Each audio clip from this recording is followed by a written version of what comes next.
शेतकऱ्यांसाठी 4 सप्टेंबर सकाळच्या झटपट ठळक बातम्या। कृषी मंत्र्यांना पत्र देण्याची मागणी।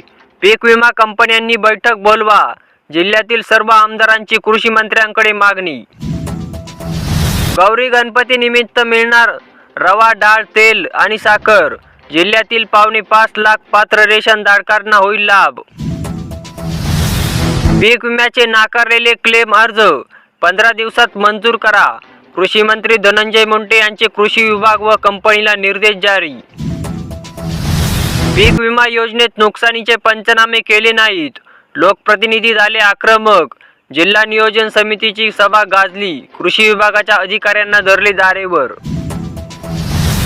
लाडक्या बहिणींनंतर आता लाडक्या भावांची ही चांदी।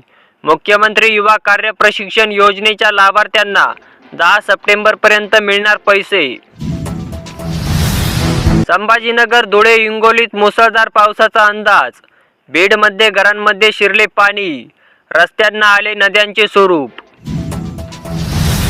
अजित पवार गटात ही तातडीची बैठक, जागा वाटपाबाबत महत्त्वाचा निर्णय घेण्याची शक्यता।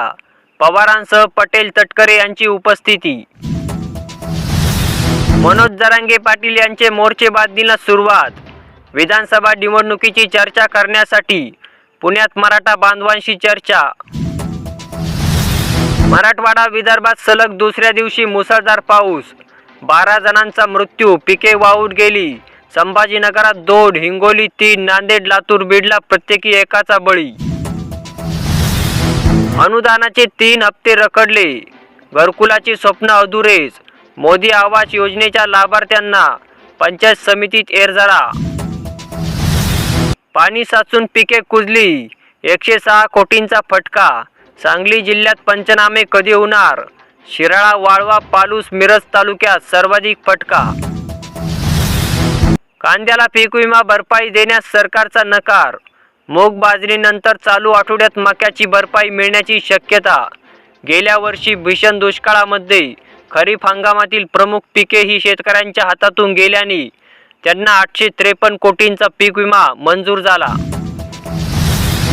कीटकनाशकांच्या किमतीत मोठी तफावत, शेतकऱ्यांची लूट, कृषी विभागाचे दुर्लक्ष। खामगाव तालुक्यातील चित्र, शेतकऱ्यांमध्ये रोष, कारवाईची मागणी। समरजित घाटगेंनी हाती घेतली तुतारी, शरद पवारांच्या उपस्थित होणार पक्षप्रवेश। ज्येष्ठ नेत्यांना बोलून भाजपची सोडली साथ।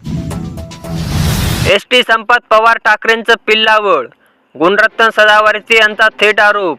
एसटी कर्मचारी संघटनेचे 7वा वेतन आयोग रोखल्याचा आरोप।